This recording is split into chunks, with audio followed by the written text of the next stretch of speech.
NBC Television Network.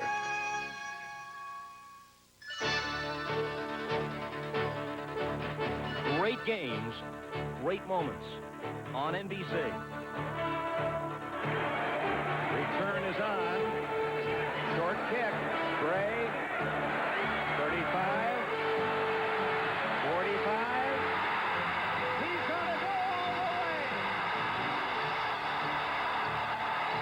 65 yards. Mel Gray, touchdown, New Orleans.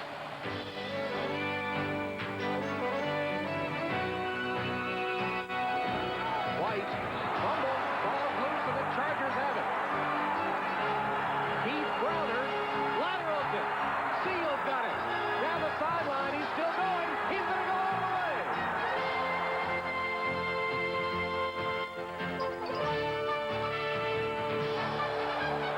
On the way, that's it. Kick is good, and the Bills are champions of the AFC East.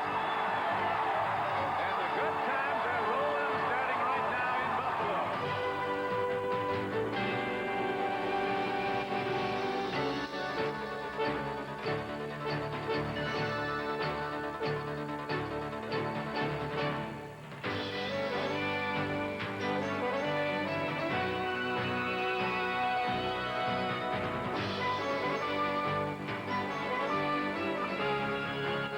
Hello again, everybody. Welcome to NFL Live. Bob Costas with Ahmad Rashad in New York. We'll be joined in a few moments by Gail Gardner, who's in Cincinnati, where the Bengals take on the Bills in today's big game. But first, this NFL note came in within the last hour. Kansas City running back Paul Palmer, the Chiefs' leading rusher, a versatile all-round performer, has been suspended by the Chiefs and sent home to Kansas City from Pittsburgh, where the Chiefs are playing the Steelers today.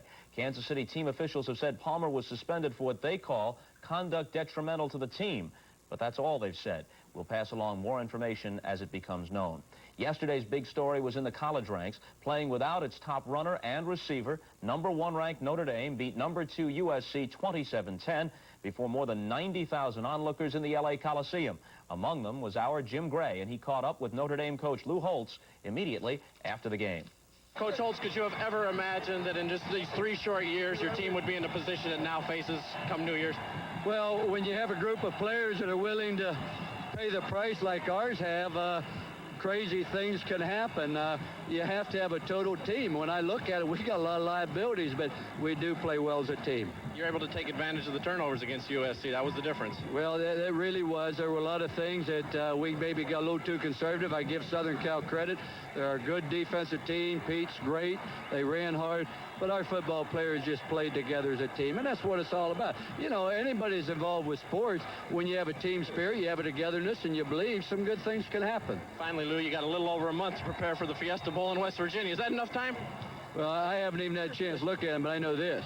They beat Pitt, and they were most impressive, did it much easier than we did. Beat Penn State much easier than we did. So right offhand, I'd say we're going to have our work cut out. But right now, we're going to go to the locker room, and we're going to thank God. Thanks, Coach. Let's go back to you, Bob.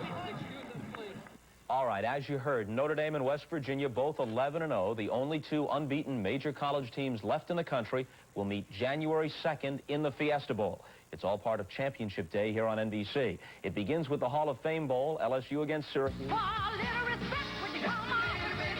baby. Hey, dear dog. That's a great videotape. We'll be telling you ahead of time when we're going to play it in its entirety to get those VCRs rolling again. Well, that Bruce Smith can really cut a rug, oh, can he? It's super, just super. But we have Sabres playing tonight at home. That's right. As you know, Dave Anderchuk is out, so they have called up Mike Donnelly from Rock.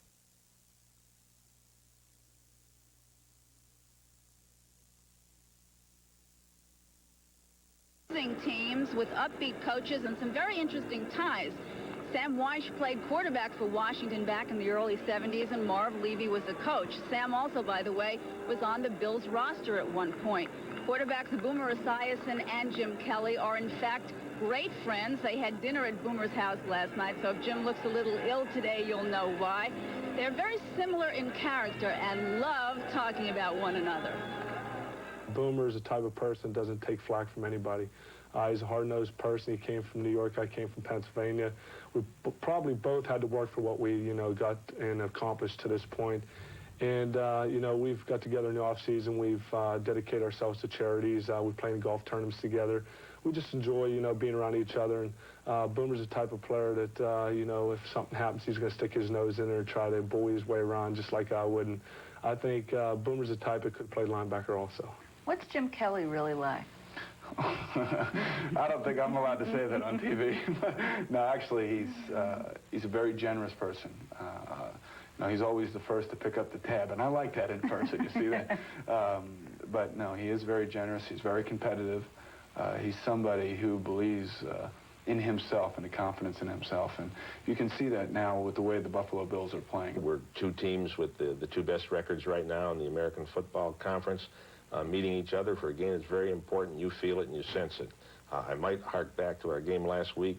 I called our team together just before the kickoff, and you know, our stadium is full, and they're anticipating a championship that weekend. And I looked around, and I was trying to think of something to say to our team, and I said to them, "Where would you rather be right now than right here?" And you could just see it in their eyes. That's where they'd rather be. There's no place I'd rather be today, right now, than playing the Cincinnati Bengals in a game like this. This year we've stayed healthy. This year we've had our head on straight. This year we played very tight kind of football, family kind of football, which you almost have to have in a team sport like this. And it's paid off, and we've gotten the bounces to roll our way every now and then. That's part of the game, too. Do you feel secure? Is it? No, I'm on what's called a 7-day renewable contract. As long as things are going well up and through, you know, 4 o'clock Sunday, I got another week. Of course, the Brown family actually allowing Sam to finish the last year of his 5-year contract, and that loyalty has certainly paid off so far this season. As for Marv Levy, a veteran of the NFL and the CFL, he says this is without a doubt the best situation he has ever been in. Let's go back to Bob. Gail, quickly, what do you expect weather-wise today? Well, actually, it's been very warm here the last few days, about 60 degrees yesterday, but today it's getting colder, and it's getting colder about every 15 minutes. It's been raining on and off a little bit. By the end of the game, it's expected to be pretty cool. Right now, though, conditions are pretty good, a little bit of wind. All right, Gail, we'll check back with you later in the day as the Bills take on the Bengals. Still to come after this break, Jim Gray with news and notes from around the NFL. We talk with Browns tight end Ozzie Newsome, and later, Ahmad and his mystery guest handicap the playoffs. Stay with us. NFL Live is brought to you by Volkswagen. Experience German engineering the Volkswagen way. By Radio Shack, the technology store. And by English Leather, a man's cologne and aftershave, because some guys have it all.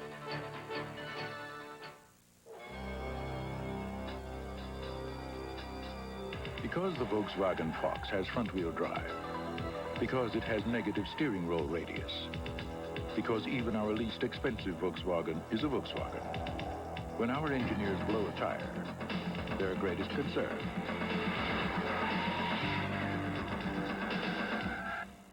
is deciding who's going to change it. German engineering, the Volkswagen way. It's a Radio Shack Merry Christmas. Roger out. We're all enjoying the Radio Shack Space Patrol walkie-talkies we got for Christmas. I use mine to keep in touch with my backyard explorers. The flexible antennas handle rugged play, and the kids love them because they can talk or send secret messages in Morse code. It's right on the front. Okay, kids, I'm finished. Oh! Space Patrol walkie-talkies from $9.95, only at Radio Shack. Some guys, they have it all. Some guys are just too big. Some guys, they have a ball. Some guys get left out in the rain. Don't wait for something good to happen. Make it happen with the clean, masculine scent of English Leather Cologne. Some guys have what others want. Some guys have it all. English Leather. Some guys have it all. Whether you work up a man-sized thirst or a man-sized thirst, nothing tackles it like Diet Coke. The real cola taste you can drink more of, because it's just 1 gallon. I'll flip you for it.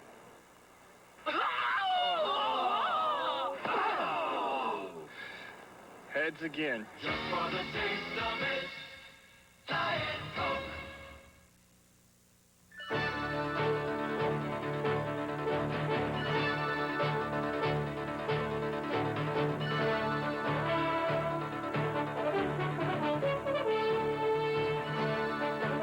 So a look at some of Paul McGuire's selections. He was prohibited from making a pick on the Bills-Bengals game, the big game of the day in the AFC, because he's working that game with Marv Albert. We'll get Ahmad Rashad's thoughts on it a bit later in the program. But first, let's go out to our studios in Burbank for some news and notes from around the National Football League. And with that, Jim Gray. Jim? Thanks, Bob. This week I spent a considerable amount of time with Mike Shanahan and Al Davis over at the Raiders camp. And contrary to a growing belief, the two still have a very amicable and cordial relationship. There are, however, some differences. The main difference is in approach. The Raiders have used the same system throughout the 60s, 70s, and 80s very successfully. This season, Mike Shanahan has instituted a new system. So I asked Mike whether or not this new system is totally incompatible with the old traditional Raider style. Well, I think you'll have to ask Al about that. But I'm not sure philosophy. The number one philosophy that anybody has is to win. I think if you win, that's the key. There's a lot of different ways to do things. And I'm going to do the things that I feel comfortable with. And at the same time, I'm going to explore all the different avenues. Because I think you have to look at your personnel. I mean, it's not just say, hey, we're going to do this no matter what. You got to take a look at the talent you have. And you have to blend that football team in the winter. And you got to make up your mind which direction you want to go. And Shanahan is going with his new system. And that has become a source of irritation to Raiders boss Al Davis. It's caused some friction between the two. But Davis, to his credit, really hasn't interfered. However, the players know and feel that Davis won't idly stand by much longer. This is his life. I mean, every game is his life. I mean, he's probably one of the few owners that comes out there and actually coaches on the field, you know, during the week. I mean, he's out there coaching. I mean, he knows a lot about the game. I mean, he studied it all his life, and that's what he lives for. And losing just really eats him up, and by doing that, I mean, it filters down to the coaches. The coaches even hate losing worse because they got to face this guy, you know. I mean, they hate losing just because of themselves. And then it filters down, and the players, I mean, it's like, you know, you lose a game, you lose 2 in a row, you're waiting to come back here on Monday morning looking for this place to just be blown up or something, you know, just nothing but a morgue here. I mean, it's not a fun situation to lose in Raiderland. But both Shanahan and Davis are optimistic that they can make a run for the Super Bowl. Bob, I've also learned that final negotiations are underway and the Raiders will return to Oakland. They're not going to move back to Oakland, but they're going to play a preseason game next summer in the Oakland-Alameda County Coliseum against the Houston Oilers. Jim, speaking of the Oilers, there was a controversial play on Thanksgiving Day involving Houston's Sean Jones and Cowboy quarterback Steve Pallure. Now, here it is. Pallure releases. It's an interception. He bounces back up in anticipation of getting into the play, and Jones flattens him. Now, you had a chance to talk with Sean Jones. What did he tell you?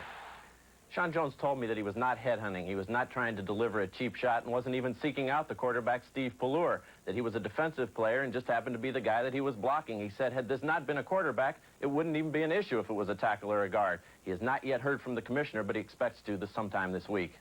And what does he think the likely penalty, if any, will be? I mean, if he just says to Pete Rozelle, look, it was an interception. I wasn't taking a second cheap shot at the guy after the play was over. My guys were turning the ball in the other direction. Pallure jumps up in anticipation of maybe making a tackle, and I hit him. Well, Jones told me that he had a chance to talk to Pallure after the game, and Pallure told him that the hit really must have looked worse than it actually was, that he wasn't hurt by it, that he was simply trying to draw a penalty flag. As we close now, a couple of notes from the NBA, Jim.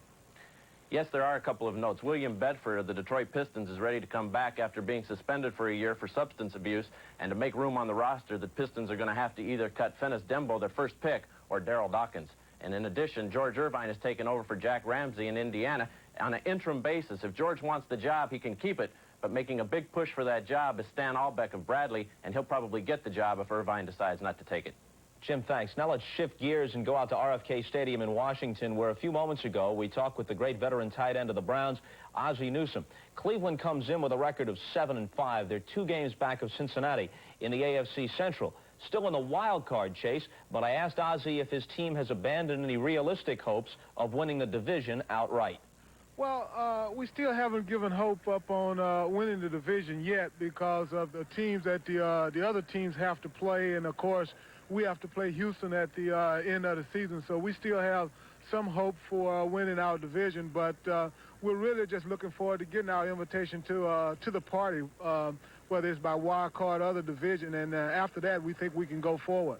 You've observed Bernie Kosar throughout his career. How close to 100% would you say he is right now? Well, I don't think Bernie is as healthy as he was the day we left training camp. But I would say right now he's in the 85 to 90% category, and I think he's getting better and better from week to week as long as we can just keep him from getting that elbow hit. How about Ozzie Newsome at this stage of your career? There's no doubt that several years after you retire, you'll be in the Hall of Fame. But how do you see your role right now with the Cleveland Browns? Well, with this system, every time you run a pass route, you really don't know whether you're going to get the ball or not, so you have to expect it. And right now, you know, I'm being called on in different situations to deliver for this football team. And my role is not the same role that I had 4 or 5 years ago when I was the guy. Right now, I'm one among 5 skilled guys on the offense, and you just have to wait till your time comes, and when it comes, you have to produce.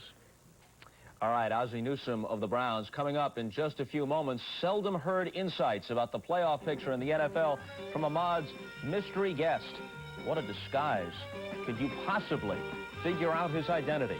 We'll let you know when we come back. If your car pulls to one side, let Midas check your alignment. At Midas, trained professionals with the latest technology align your car right. You see, we're serious about safety. Hey, nobody beats Midas. Nobody.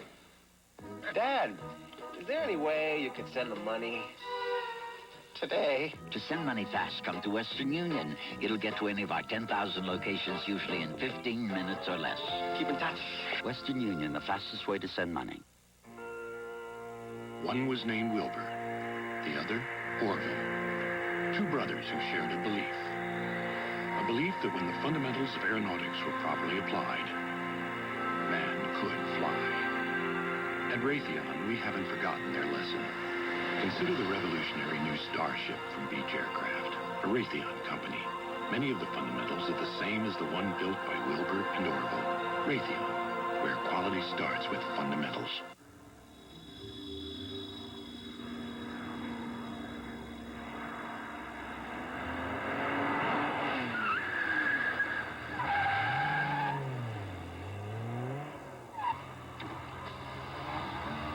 Excuse me. Are those Bugle Boy jeans that you're wearing? Oh, yes. They are Bugle Boy jeans. Thank you.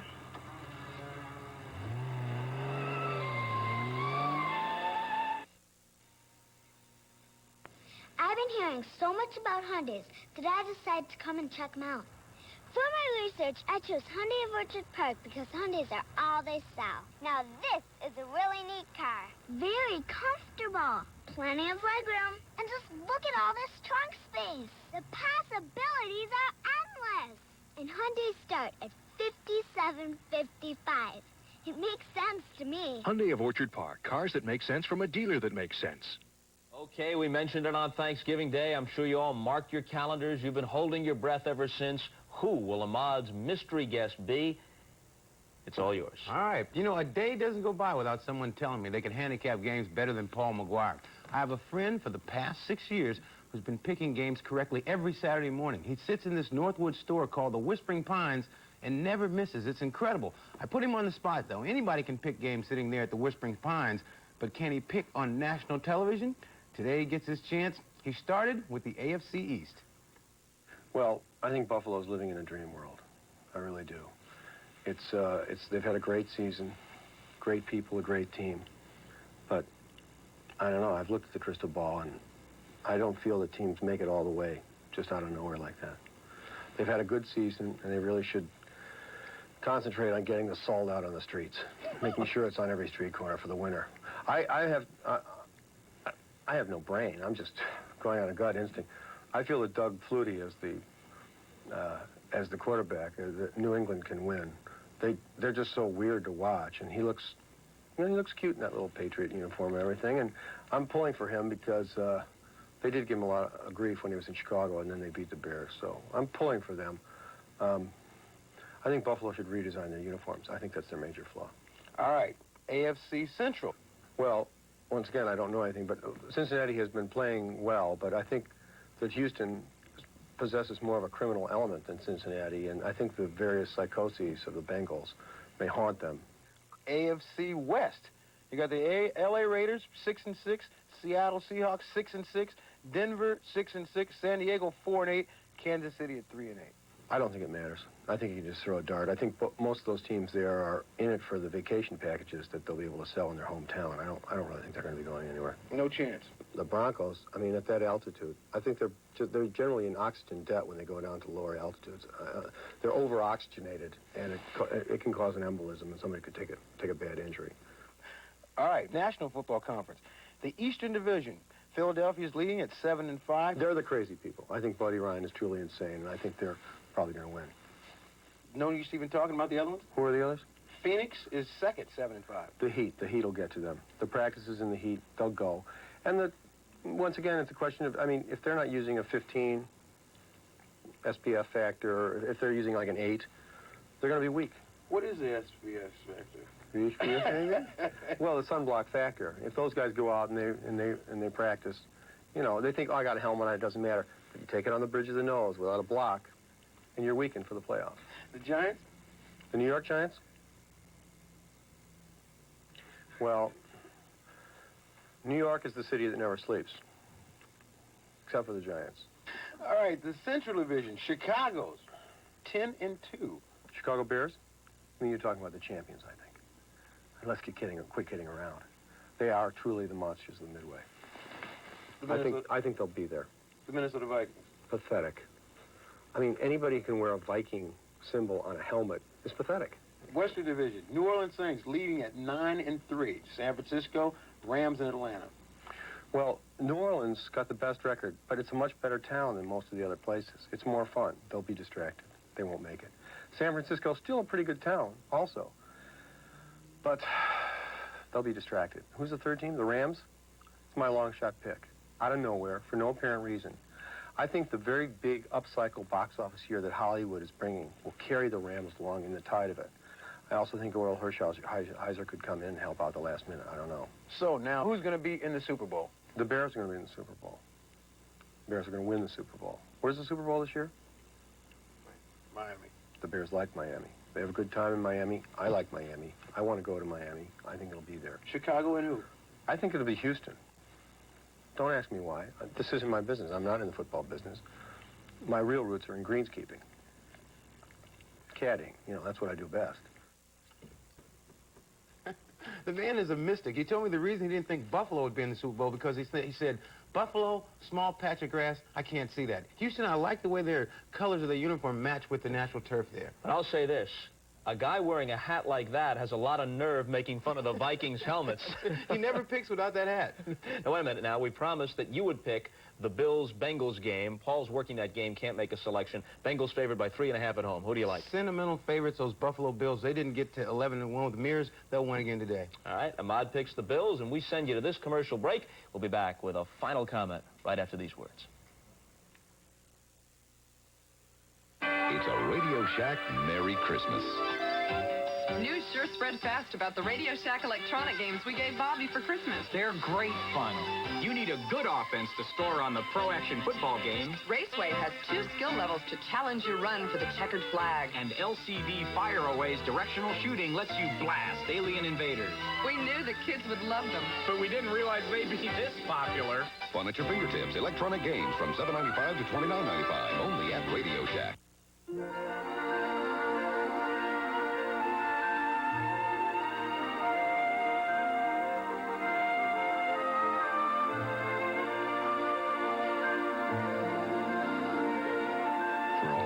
Celebrations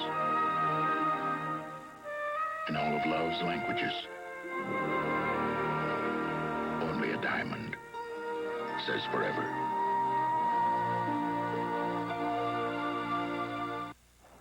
The cyclone.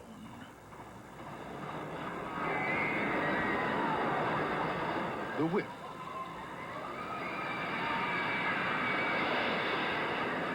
The hurricane. Some call Aerolacine a test track. To us, it's an amusement park. And when a car can handle the rides here, we give it a special name. We call it a Volkswagen. German engineering the Volkswagen way. Join us at halftime. Frank DeFord will be here. He'll take a look at late-season weather conditions in Buffalo. And as we say goodbye, here's a tribute, if one is deserved, in a division where everybody's playing 500, to the Wild Wild West.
Jack Nicklaus, Curtis Strange, Ray Floyd, and Lee Trevino.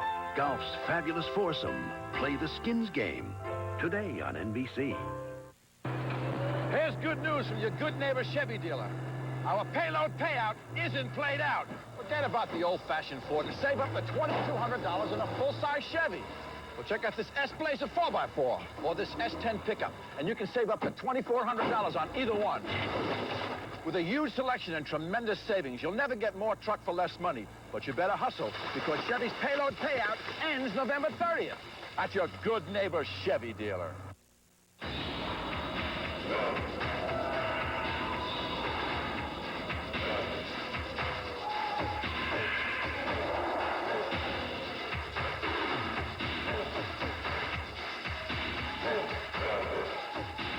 The General Grabber Off-Road Performance Series goes all the way.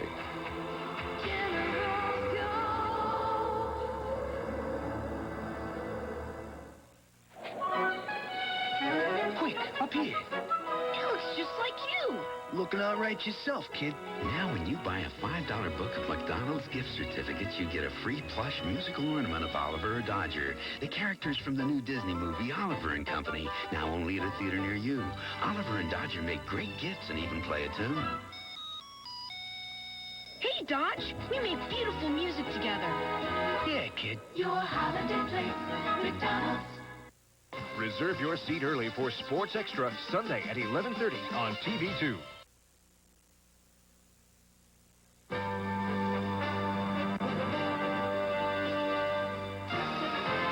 The National Broadcasting Company presents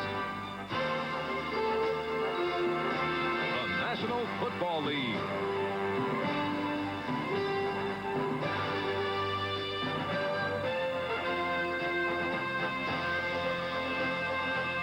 Today from Riverfront Stadium, it's the Buffalo Bills versus the Cincinnati Bengals. Brought to you by Budweiser, Beechwood Age for that clean, crisp taste. This Bud's for you. By Mitsubishi Motors, who invites you to come see the full line of cars and trucks. Mitsubishi, suddenly the obvious choice. And by the good time, great taste of McDonald's. Last Sunday in Buffalo, it was Scott Norwood connecting on this 30-yard field goal, 3 minutes, 47 seconds into overtime to lead the Bills over the Jets 9-6 to clinch the AFC East title. The Bills made it 7 straight wins. They celebrated at Rich Stadium in Buffalo. The Bills now 11-1, and a win today would clinch home field advantage throughout the playoffs. They will go against the Bengals, led by Boomer Esiason, who's been hooking up on a regular basis with Eddie Brown. Boomer has thrown for 23 touchdown passes, and his Bengals come in with a record of 9-3, a half game in front of Houston, 2 in front of Cleveland. It is a mild 54-degree day here at Riverfront in Cincinnati. It has been raining on and off, and that is the setting for this meeting of the NFL's #1 offense, the Bengals, and the AFC's #1 defensive unit, the Bills. We welcome you. Hi, everybody. Marv Albert with Paul McGuire. And this a matchup that figures at least today for the two clubs, both solid teams, obviously, to go with the basics. But do you expect any surprises at all? No surprises. Defensively, you know, when I talked to the coaching staff of the Bills and also the Cincinnati Bengals, they said, look, we're going to go with what got us here. The Buffalo Bills line up, and they say, hey, I got this guy, you have that guy. When the ball snaps, let's all go to the ball. Cincinnati, on the other hand, great big offensive line. Boomer knows that. He doesn't have to get fancy, Marv. Just go out and do what you did before. That's the wins for you. So they're not going to change. No surprises, no gadget plays. You can't do that in this kind of game. Well, the man that the Buffalo Bills are most concerned with is the all-purpose running back for the Bengals, number 21, James Brooks, who ran for 149 yards last week against Dallas. And what a weapon he is for Boomer Esiason. Probably the best all-purpose back in the league. The thing that James Brooks gives Cincinnati is this. He's not only an excellent blocker, he's a great runner. But when he catches the passes, not long balls, but little short passes, and once he catches them, he becomes a halfback again, and he can kill you. And over the last 4 games, Marv Levy and his Bills have allowed only 15 points. They have not allowed a rushing touchdown the last 4 games. And there is Cincinnati head coach Sam Weish. His team leads the NFL in scoring, 360 points. They also lead in yardage, 4,700 plus. The kickoff, sponsored by Budweiser, the king of beers. The Bengals won the toss. They will receive Scott Norwood, the 4-year man from James Madison, getting set to kick it off to the combination of Stanford Jennings and Ira Hillary. The Buffalo Bills, 11-1.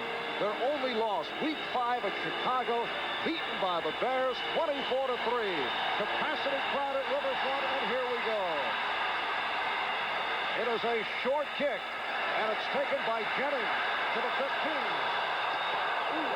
Crushed across the 20-yard line. Stanford Jennings on the return. Butch Roll, the backup tight end, on the stop. So Jennings went 16 yards, and here's the Cincinnati offense with Brooks and Wilson, the running backs, McGee, Brown, and Holman are the receivers. Rodney Holman getting into it last week. He'd been a forgotten man. And that huge front line of the Bengals. Munoz, Reimers, Kozersky, Montoya, and Walter. First down for Cincinnati at their 24-yard line. And now change in the backfield. It is Ickey Wood. And he has the first down.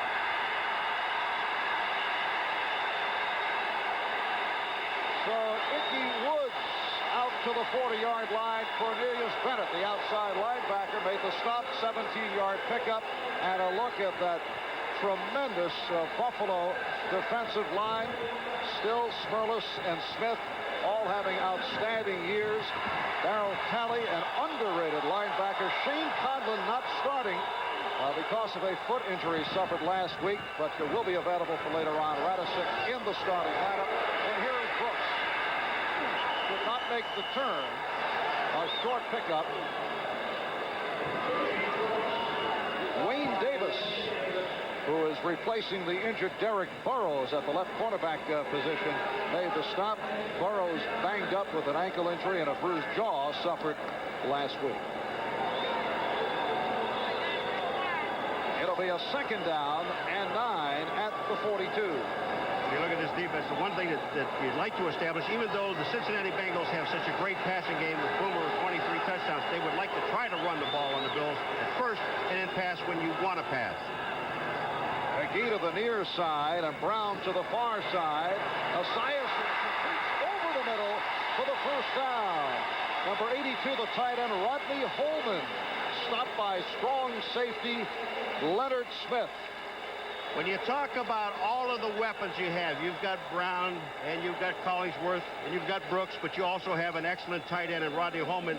And if you're going to cover the tight end one-on-one with the strong safety, Smith, he's going to find him. And Leonard Smith, a well-rested player. He was ejected early last week in the game against the Jets. First down midfield for the Bengals. We are just underway.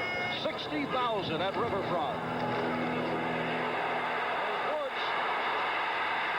So Ickey Woods successfully running here on this opening series. series against Buffalo. Smith and Kelso able to get him down. This play was designed to go over the right guard. And what happened was that Freddie Smirlis was in the hole sitting. Ickey Woods made a great adjustment back to the outside and picks up the first down. Pick up of 12 for Woods, the rookie from Nevada, Las Vegas. See Freddie Smirlis, now watch his penetration. He's there. Woods has to now turn back to the outside. An excellent adjustment. Picks up a first down. Now the lone deep back is Brooks. First down at the Buffalo 38. Play action. Esiason off the roll. Able to complete it. Another first down. This time the backup tight end, Jim Riggs. Was stopped by Bentley and Smith. Darryl Talley is down on the field, and he's slow getting up. He was the guy that was putting the heat on Boomer, and he's hurt. They already have one linebacker, Shane Conlon, could play, but Radicic is in there. This is the end of the play here. The tackle, Smith making a tackle. That is a fumble. But Cincinnati gets the ball back. To lose two linebackers in the game, Kelly is really hurt. And Don Graham has checked in, replacing Talley. The loose ball was covered by McGee. It's a 14-yard pass play and a first down at the Buffalo 22. 3.5 gone by. First quarter. Here's Brooks. And he found a big hole.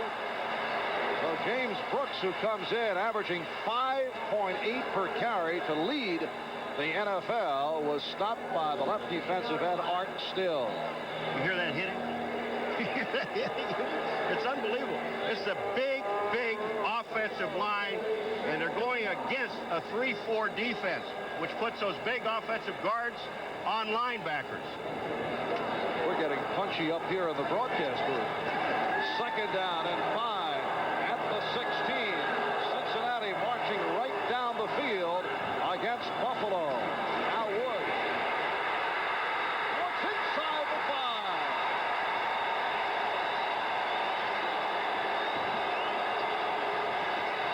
Marv, when you look at the offensive line, which we talked about, they just take the Bills' defense and just drive them off the line. It's not one person. Watch to the right of your screen and see what happens. Look at the depth. Here comes Bruce Smith back. Bentley, they're knocking back. Smirlis just overruns the play, and Ickey Woods makes the adjustment back inside. But they took the defensive line of linebackers 5 yards downfield. Esiason asking for quiet as a first and goal at the 4. And Brooks in motion. And here's Woods turning it, but cannot get in. He's stopped at the line. Wayne Davis up from his left cornerback position. He is a local product out of Cincinnati, played at Mount Healthy High School. Able to make the stop along with Mark Kelso from the free safety position. Kelso gets the initial hit. You see Kelso, there's Bennett being blocked at the line of scrimmage, so Kelso's job is now to fill as a safety. He's there, also Davis there.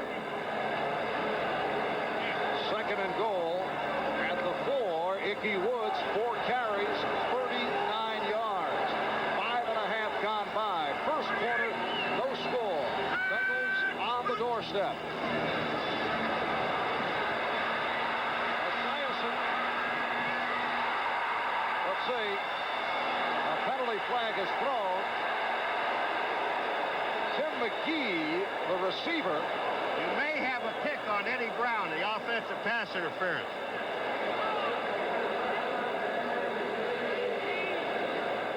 Referee is Bob McElwee. Receiver stepped on the end line and then caught the ball. Ineligible receiver, loss of down. Third down. I saw Eddie Brown coming in there. When they threw the flag, I thought maybe there was a pick play. But here it is. McGee is obviously, once you're out of the playing field, you cannot come back in and catch the ball. And there was excellent coverage and excellent force by the Bills' defense. This is where I thought maybe they get Brown, but that was after the play.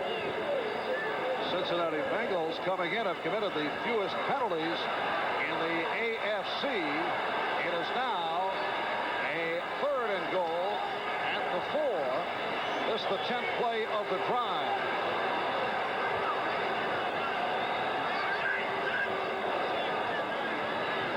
Woods and Brooks in the backfield. Brooks peeling off. Again, it's Woods. And he is held short of the goal line. The front three of Still, Smirlis, and Smith keeping Woods away. Cornelius Bennett is in on the play. Leonard Smith, the strong safety, was in on the play. And there was just no place for Ickey Woods to go. And it looks like the Bengals may be going for the touchdown. Watch this hit right here. There's Leonard Smith, and also Cornelius Bennett gets in. Kelso gets in on the play, but Smith is the man that made the stop. 75 and 78 reporting.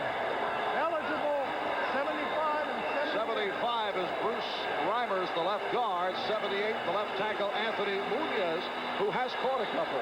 They also put a little bit more weight on the field. A 4th and goal from the 1. They go for the 6. Well, the Bengals indicate that they're in. Let's see. No official word. Bentley and Radisic able to stop them. They're trying to go over Munoz and Reimers on the left-hand side, and it doesn't work. Also, Dave Smith, number 60, playing the tight end. But look at the defensive line. They're just there, hanging on. Radisic makes the play. So the Bills come up big on the Cincinnati drive. Would you have gone for the 3? Yes, especially against this football team. They're playing the number 1 defense in the AFC, the number 2 defense overall in the National Football League. You have to put points on the board when you can. The quarterback is Jim Kelly. The running backs, Thurman Thomas and Jamie Mueller. And this is Mueller.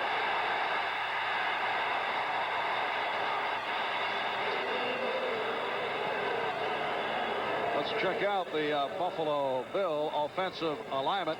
Thomas, the rookie from Oklahoma State, a second-round draft pick. Trumaine Johnson in the starting lineup, having a solid season. Chris Burkett sat out last week with a knee, but he is all right for today. Ken Hull anchors the offensive line. Richard and Vogler the guards. Devlin and Wolford are the tackles. Second down and 9 at the 2. Again to the ground. It's Thomas. And Thomas breaks tackles, has a first down and more. Thurman Thomas run out by the right corner. Eric Thomas. Thurman Thomas does this on his own, basically. There is a small hole there, but watch, he'll break a tackle right at the left of your screen. Right there, he breaks one. And then Solomon Wilcox comes up, cannot hold him. Look at the leg drive of Thurman Thomas. His legs never stop, breaks it out, gets the ball almost to the 25-yard line. A 20-yard run by Thomas, the rookie from Oklahoma State. We'll take a timeout. Back after these words. He gets caught underneath Eric Thomas. See, his right leg right here is pinned underneath. Now, he had a bad ankle coming into the game. We heard it a couple of weeks ago, and he just heard it again. But he is up walking around. Ronnie Harmon now has entered the Buffalo backfield with Jamie Mueller. First down for Jim Kelly of the Bills from the Buffalo 24. Kelly throwing for the first time and almost picked off. David Fulcher, the strong safety, nearly came up with it. The pass intended for Andre Reed. Coming up 2nd and 10 at the 24. Up front, McClendon from Ryan Scow. From Rye, the Bengals' leading tackler, had an outstanding game against Dallas last week. There are the linebackers. Reggie Williams, Joe Kelly, Carl Zander, Leon White. And in the secondary, Phillips, Fulcher, Wilcox, and Thomas. Second down 10. No score. First quarter. We are halfway through. And here's Harmon getting up across the 30-yard line. He's usually the Bills' third down specialist, the change of pace man at running back. Ronnie Harmon out of Iowa, stopped by Williams and Wilcox. One of the most underrated players on the Bills is Joe Devlin, number 70. Now watch, he's on McClendon to the outside. McClendon stands him up. He does what he is supposed to do, to force Harmon back into the defense, and that's what happened. There's just some excellent running by the running backs in this game, and some poor tackling on both sides. Third down and 3. Rob Riddick checking in the backfield now with Ronnie Harmon. Riddick had a terrific day last week against the Jets. Kelly dumping it off, penalty marker down. Andre Reed works the sideline for the first down, but there is a flag down. False start, left side of the line. They will bring it back. Had a first down.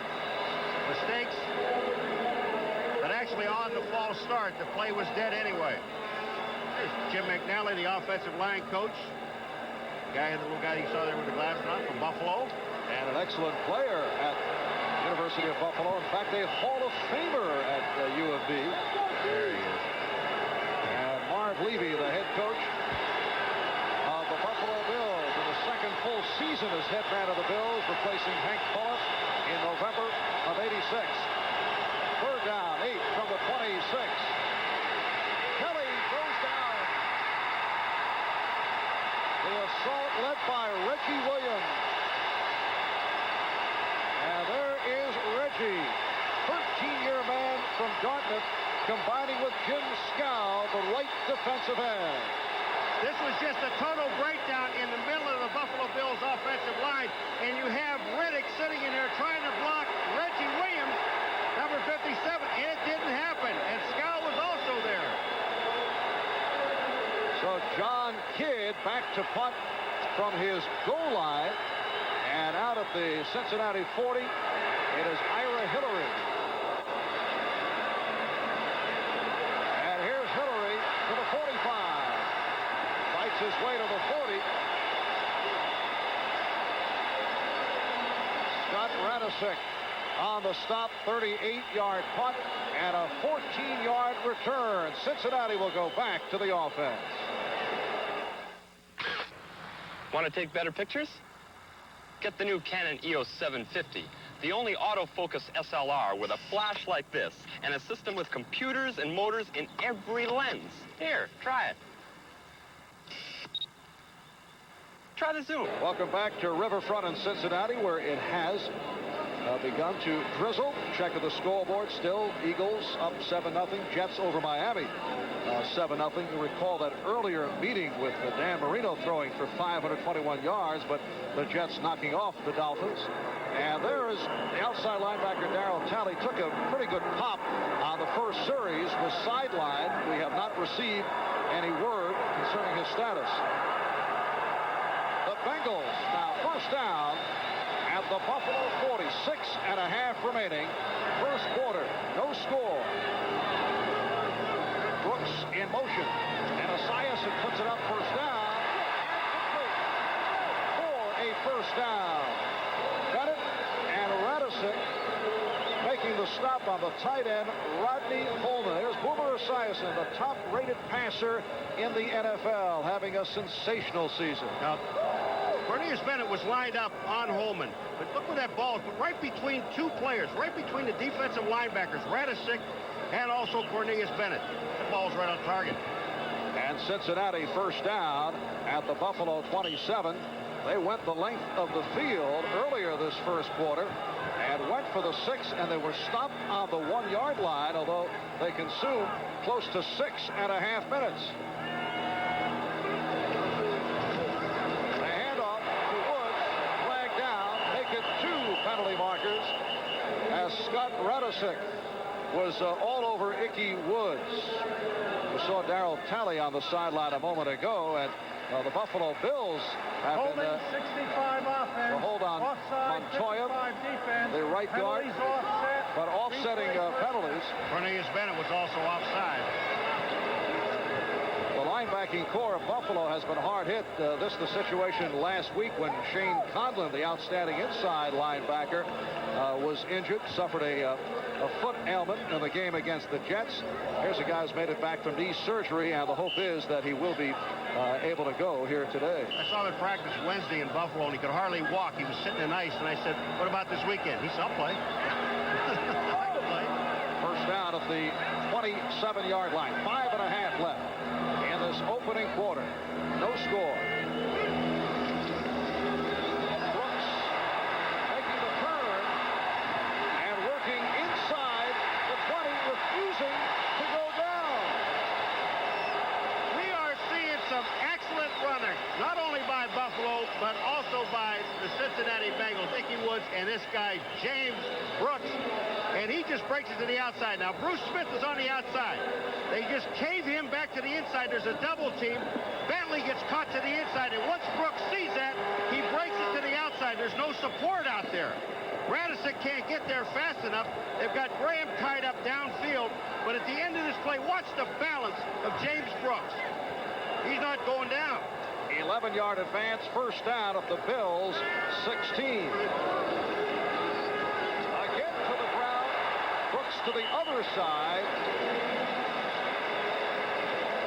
Radicic on the stop of Brooks, who is running so well. Earlier we mentioned 149 yards on the ground last week against Dallas on only 16 carries, including a 51-yard touchdown run. Also caught a 13-yard touchdown pass play.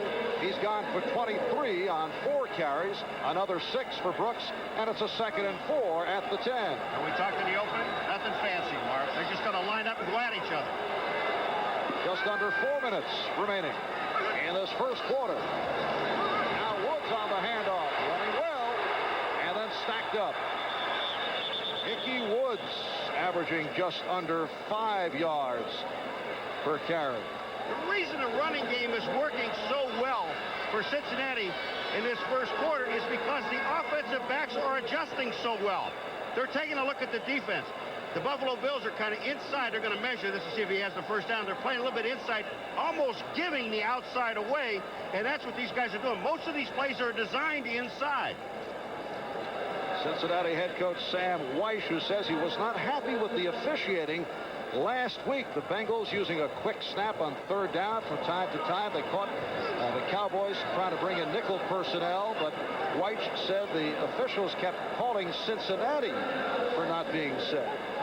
One thing about that hurry-up offense, and talking to McNally, said that they may not use it against this team because when they go to another package, a nickel package, whatever, the Bills only bring in 2 players, whereas in Dallas they were bringing in 5 and 6 guys and trying to catch them, trying to get these guys on the field. It absolutely worked against Dallas, but they didn't really plan on hurry-up offense in this game. It is a 3rd and less than a yard. The ball at the 6. Cincinnati running very well here in the first quarter against Buffalo. 69 yards on 11 carries. That's better than 6 per rush. And the flag's thrown. You saw the movement. The Bengals seemed to feel that Buffalo was offside. Well, let's see. Were they pulled offside? Nope. The Bills offside, and that makes for the first down for Cincinnati. Freddie Sperlis, and he's over the center. He just banged in to the center. Kozerski. Encroachment, number 55 defense, half the distance. Because last year he was pretty good at it. For a couple of years at the beginning, I mean, he was offside all the time, and I said, how can you do that? You're over the ball. He is really not actually looking at the ball. Also, Conlon is offside. I mean, not Conlon, but Bennett is offside, excuse me, to the left. But Freddie, he said, I get so tense that I'm ready to go, and he's always on the move, and he's had a great year. And he is one of the NFL's most zany personalities. His brother Peter, who holds a master's in psychology, says he studied psychology so he could figure Fred out. It's a 1st and goal at the 3. And here's Brooks, and he is in for the touchdown.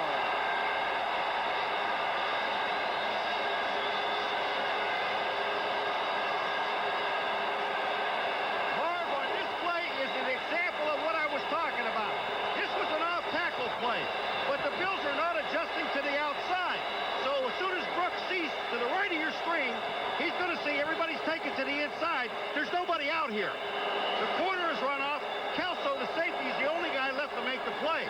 You have no linebacker out there. You don't have a defensive end out there, and you're relying on a safety to make the play. James Brooks with his 12th touchdown of the season that leads the AFC.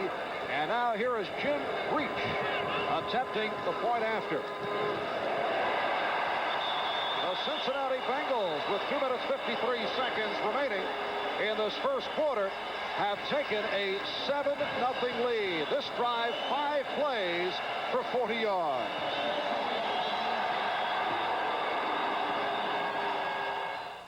In Japan, 60 automotive journalists named the 1989 Mitsubishi Galant Car of the Year. Now, the Americans report. A refined, impressively built sports sedan. Everything about the Galant GS works well.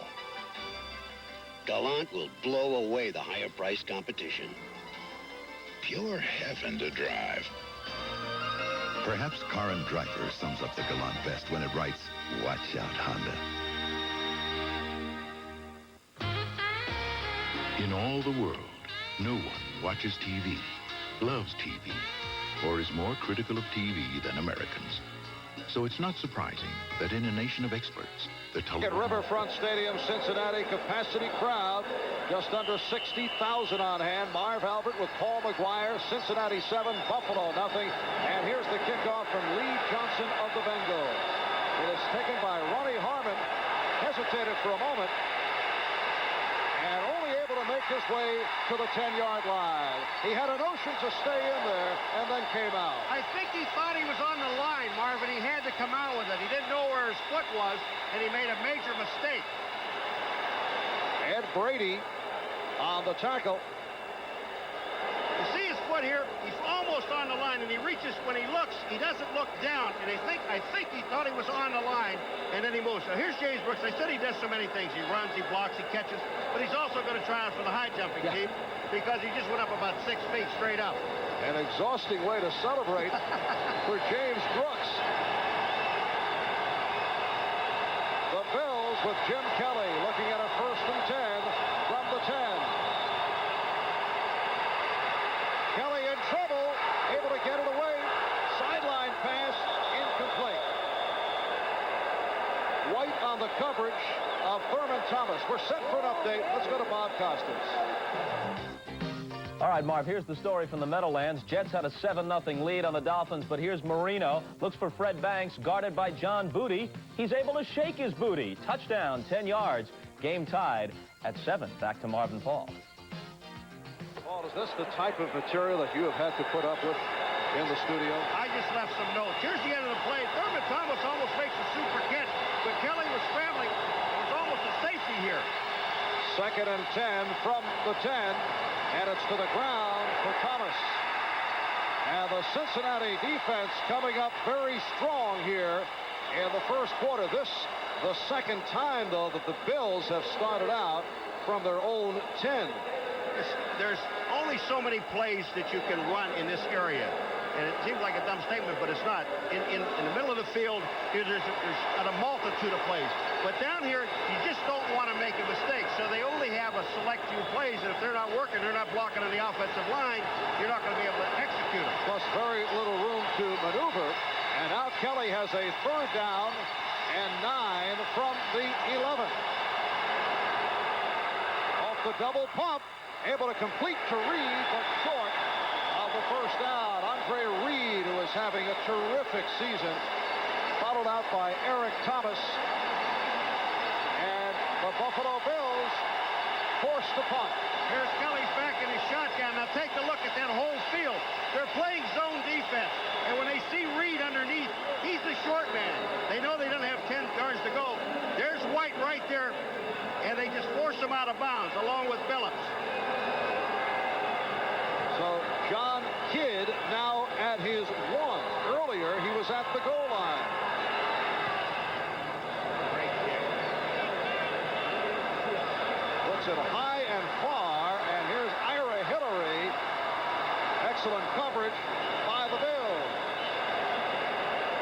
Tremendous kick by Kidd. It goes 52 yards. Mark Pike on the coverage for Buffalo with 1:32 remaining in this 1st quarter.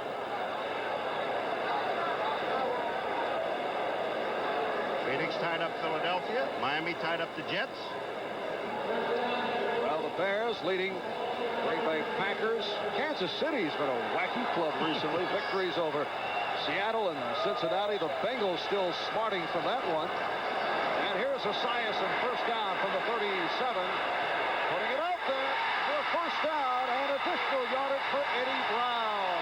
Brown getting inside the 35. Ray Bentley on the tackle, a 29-yard pass play. This whole thing starts with that offensive line. They just keep the Buffalo Bills totally out of Boomer Esiason's face, and then you have Leonard Smith trying to cover Brown. Watch the offensive line. Freddie Smurlus. They got Bruce Smith double-teamed on the outside. He's going nowhere. Now they got Ickey Woods sitting in there trying to block somebody. He doesn't have to, so he's going to slide out. But the offensive line did a great job. He wasn't even close to Boomer. Bengals first down at the Buffalo 35. Fixing the plays up well. Woods works his way inside the 30. Art Still, the left defensive end, on the stop. Well, here's a situation where now the Buffalo Bills have made an outside adjustment. When they did that, Ickey Woods saw it. He cuts back into the inside and picks up 5. Time running down in this first quarter. Coming up on 15 seconds remaining. Cincinnati with a record of 9-3.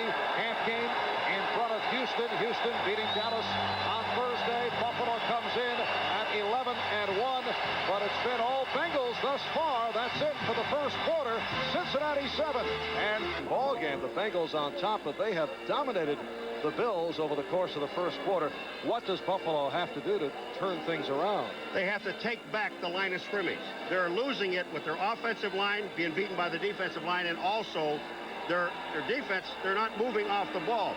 Cincinnati, they're getting to them consistently. They've got to take control of the line of scrimmage. If they don't do that, Marv, they're going to lose this ball game. And Buffalo Bills have had only one significant offensive play, that a 21-yard run by the rookie Thurman Thomas. Cincinnati with a 2nd and 5 down at the Bills 30 as we get started in the second quarter. Bengals 7 and the Bills nothing.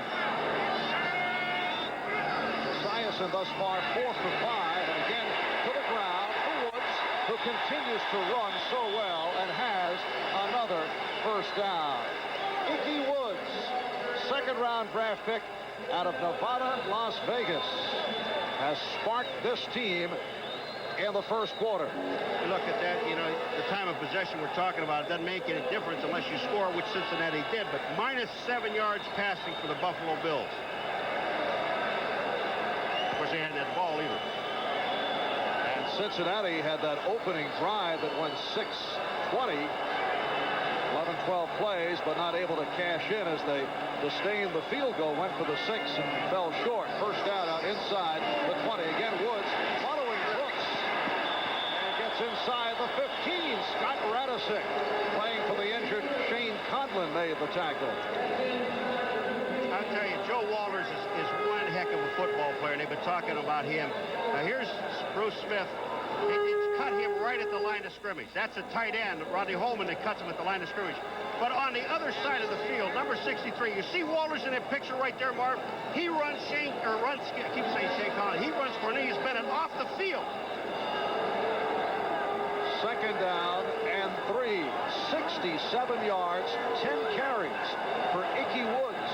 And we're just underway, second quarter. Play action. Esiason completes to Brooks, and Brooks is in. James Brooks with his 2nd touchdown of the day.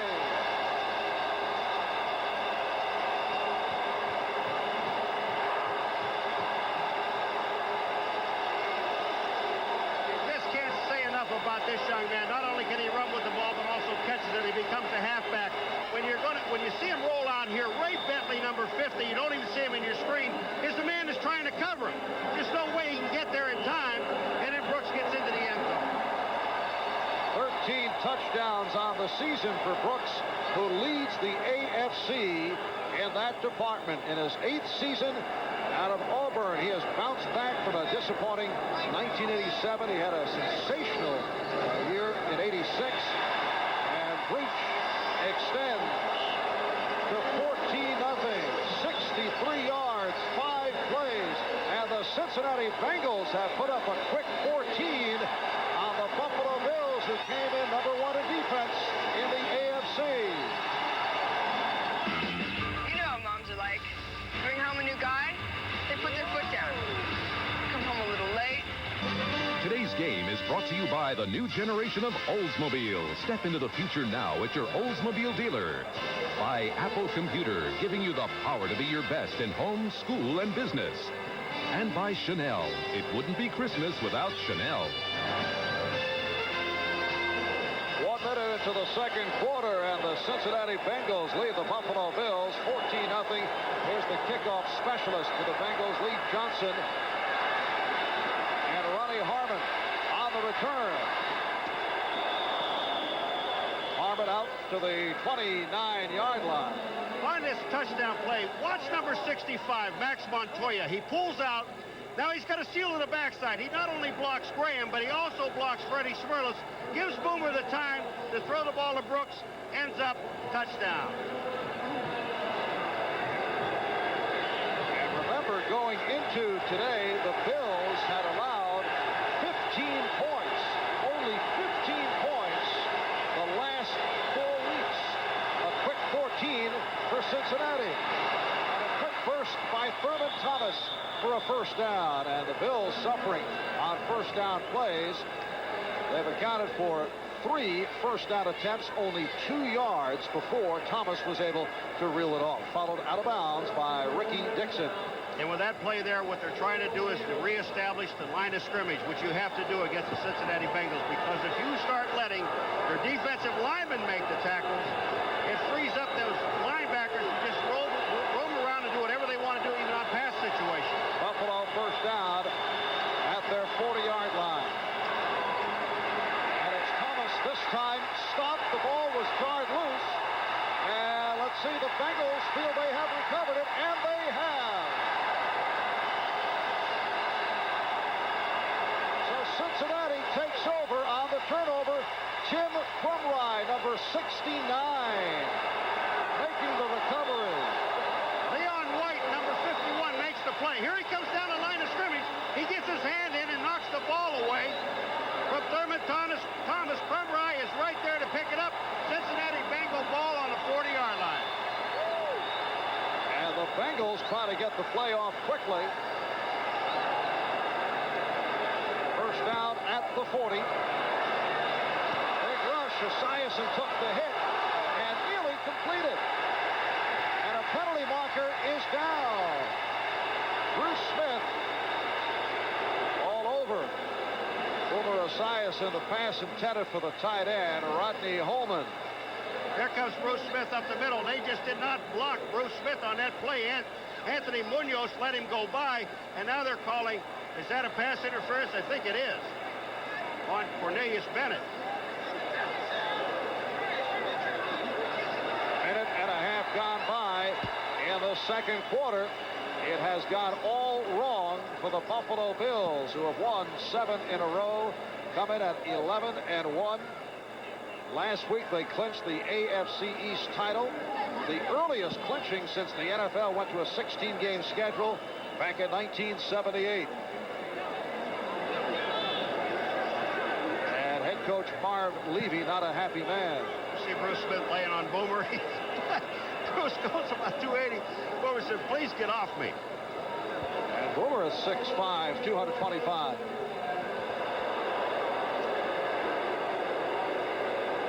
We are still waiting for the call. Apparently they are reviewing it upstairs. Here's the end of the play where you see Bruce Smith here now. Further review, the play stands. Pass interference, defense, first down. I don't know what they were looking at. Were they looking at it was a completed pass? Well, Buffalo claiming that someone tipped the ball. This will hurt you. The ball was not tipped. The ball was not tipped. And that is the explanation. Because that, of course, would have changed the interference call, but the ball was not tipped. If the ball is tipped, you can't have interference. And it is Ickey Woods with the short pickup. Cornelius Bennett, Art Still combining on the stop. Cornelius is going to come in from his outside position and make this play. Ickey Woods sees the hole to the inside. Good stand up in the middle by Art Still, and then he cuts it right back into Cornelius Bennett's arms. But Ickey Woods still picks up 3.5 yards. Second and about 7. Chris Collinsworth now flanked to the right side. The ball at the Buffalo 33-yard line. Here's Brooks. Trying to follow his blocker, but could not. And he loses on the play.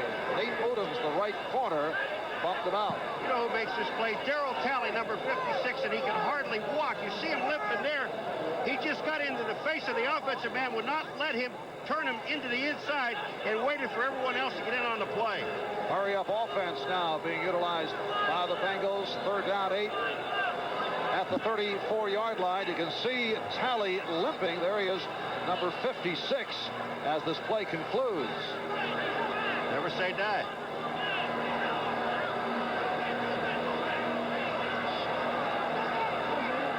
Esiason looking at the 3rd down play.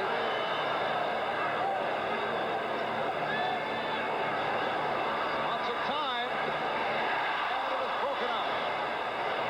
Eddie Brown did not hang on. He was covered by Nate Odom. Can't give Boomer that much time to just stand back there and pick out a receiver because Brown was open coming across. The ball hits him in the chest. He dropped it. And Jim Breach checking in now. Boomer not too pleased. As I said, he hit him in the hands. Yes. Dropped it. Breach has not been one of the more active field goal kickers in the NFL. He has only 10 attempts. He's 8 for 10. Because they have 48 touchdowns. And this is a 51-yard attempt.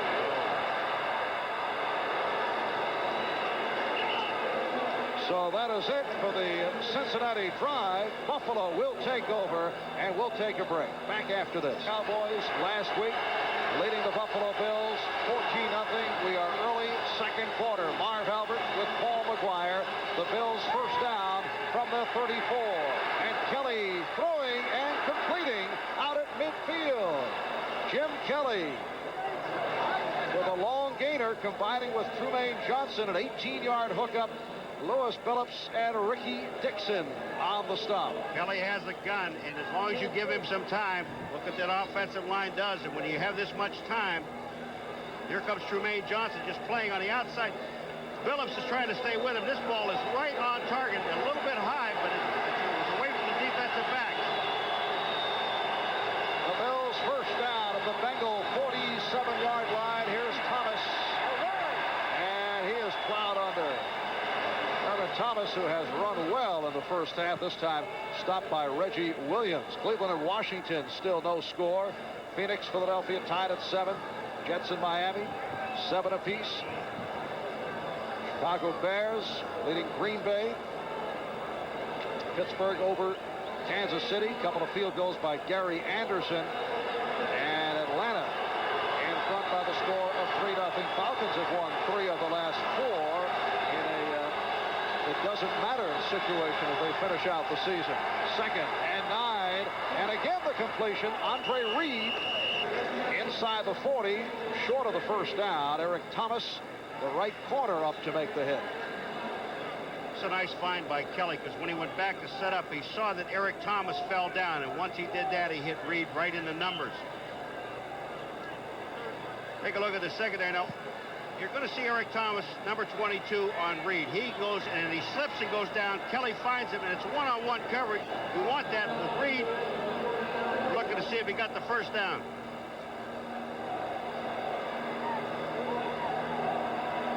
They're looking at maybe there might have been a late hit there by Joe Kelly, number 58. His helmet would have hit him. They'd have called him for spirit.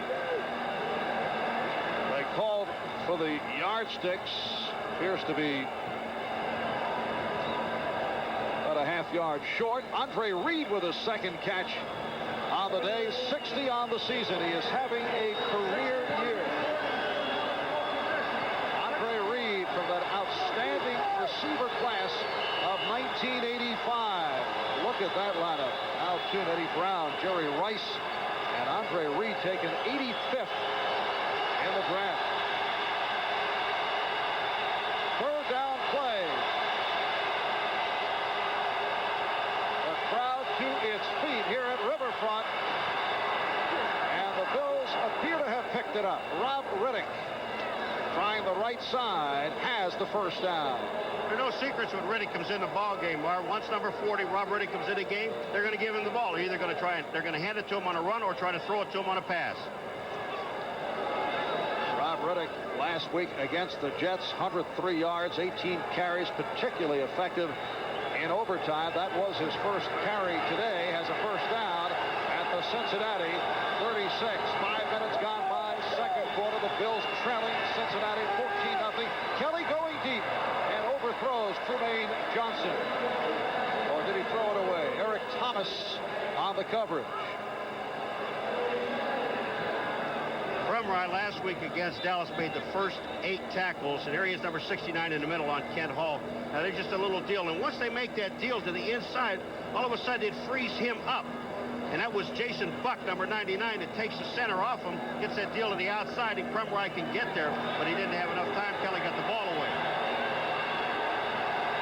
Second and 10 at the Cincinnati 36. The handoff for Thomas.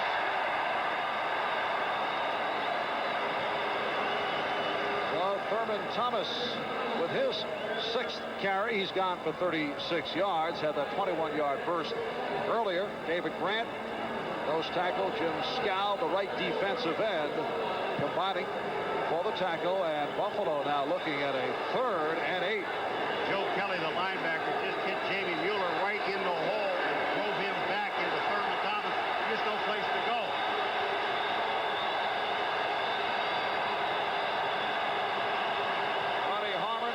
In the backfield, but Kelly throwing sideline. It is intercepted.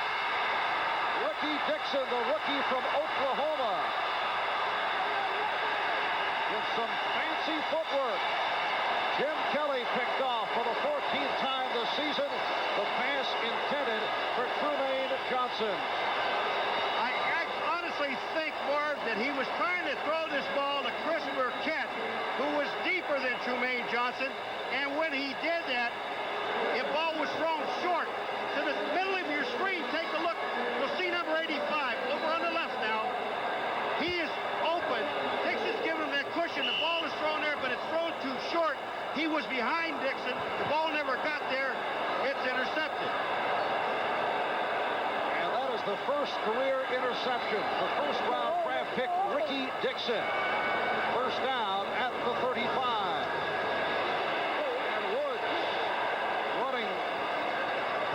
Across the 40-yard line, running so well. There is Dixon, who is a safety man at Oklahoma, able to switch to cornerback. And a moment ago, picked off Jim Kelly. Buffalo Bills now have Leon Seals in the ball game, and I think they've taken out Art Still. It is a second down and 6.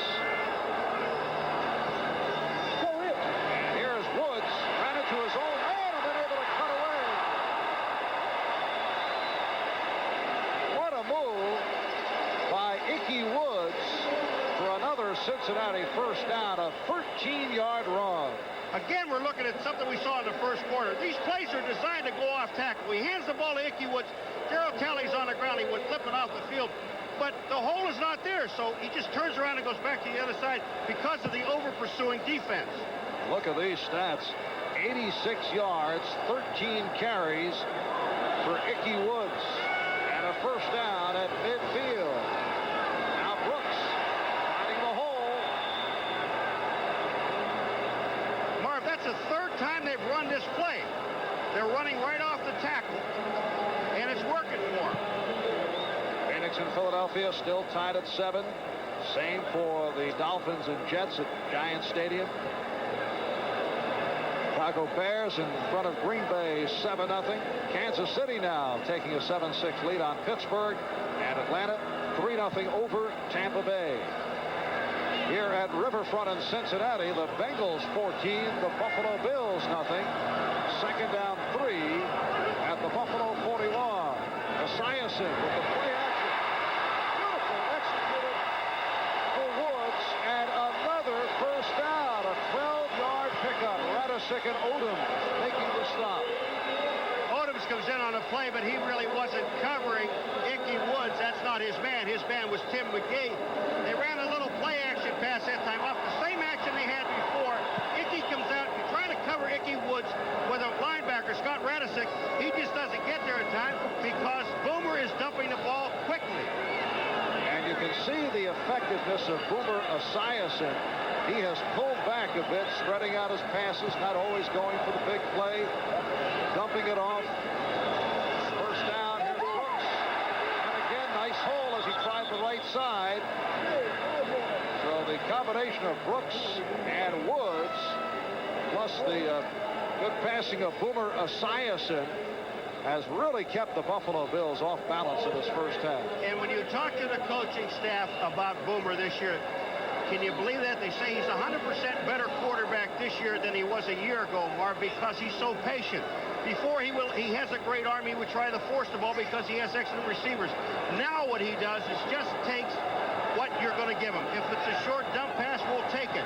It's exactly what Cincinnati did to the Bills in a preseason game. Second down, 5 at the 23. The acceleration by Brooks, who took the hit. We'll have to see where they mark his forward progress. Nate Odoms would not allow the churning James Brooks to unravel. James Brooks, one of those guys drive you crazy. First you can't see him, and then when he gets in there amongst all that mass of bodies, nice guy. Hey, he's listed at 5'10", right? He's not 5'10", though. No, he's not 5'10". It is a third down and 3. Of the Buffalo 21. Stanford Jennings now in the backfield. The Bengals doing it statistically and on the scoreboard. They lead 14-0.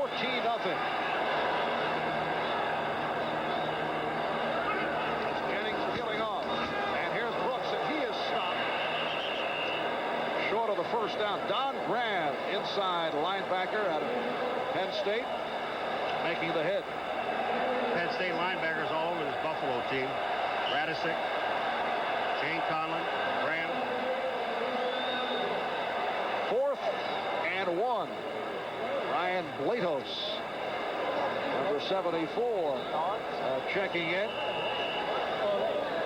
75 reporting eligible. And we have just received word that Darryl Talley is lost to the Bills for the game. A bruised right thigh. Gave it a shot, but now he is through for the afternoon. Here go the Bengals again. They're going to go for it on 4th down. They tried that on the goal line, didn't do it. They've got about a half a yard to make here. And it is Brooks who has it, and more. And it sets a 1st and goal. Radisick able to bump him out. Yes, early in the first quarter, the Bengals passed up the field goal attempt and were not able to score down at the 1. Breach did miss a 51-yard attempt, and here they succeed in going for the first down. You know, when you look at this play, we're looking at it from ground level. You want to see how to run a sweep perfectly. They did it. They just sealed, the Cincinnati Bengals sealed everything to the inside and just got Brooks to the outside. No one there to stop him except the corner man, and that was Davis. Now McGee flanked to the right, Brown to the near side, 1st and goal at the 6. And a big hit on Stanford Jennings. Jennings with his first carry of the day, stopped by the nose tackle, Fred Smerlas. Fred Smerlas was just there. He had to beat Kozerski, the center, one-on-one, because he was in the backfield when the ball carrier gets the ball. Watch this. Right over the no, he's over the guard. I'm sorry. He's over the guard, and he breaks. That's Brian Blatos. Just goes by him and picks up Jennings in the backfield for a loss of 2. Smerlas, the AFC Defensive Player of the Week. Last week against the Jets, he blocked that Pat Leahy field goal attempt. 25 seconds left in regulation. Could be headed back to the Pro Bowl. He's been there 4 times in his 10th season out of Boston College. Cincinnati now calling for time with 3:25 remaining in this first half at Riverfront. The Bengals 14, the Bills nothing. I've got to go. But we just got here. I've got some calls to make. I'm going to look for another job. What? Our group's getting computers. So I haven't figured out the new typewriters yet. Here's your chance to do a lot more than just typing. Yeah, but relax. Bob Dion learned how to use one. Bob Dion? The guy who still needs help with the copy machine? Yeah, that's the one. Maybe I will have a little something. You wouldn't believe the stuff my dad had to do to get his hands on his dream machine. You name it, he'd do it. Here's my dream machine, the new Cutlass Supreme. And all I had to do to get one was go to my old dealer. This is not your father's Oldsmobile. Ignition. This is the new generation. Wow. Buy a new 89 Cutlass Supreme by November 30th and get $500 cash back. I've been waiting for this. I've been waiting all day. When I'm through with you, you're gonna be history, man. I'm gonna eat you up. And you know what? I'm gonna enjoy it. Nothing takes care of a mean appetite like the tender chunks of chicken and rich egg noodles in Campbell's Chunky Chicken Nugget Soup. Eat you up. Campbell's Chunky. It takes care of the meanest appetites. What's new under the backboard and above the hoop? Find out who's hot and who's not on the Al McGuire preseason basketball special next Saturday on NBC. We're set to resume following the Cincinnati timeout. Cincinnati with a 14-0 lead on 11-1 Buffalo. The Bills coming in with 7 straight wins. For the Bengals, a chance to move a full game in front of Houston. Oilers knocking off Dallas on Thursday. And Esiason looking at a second and goal from the 8.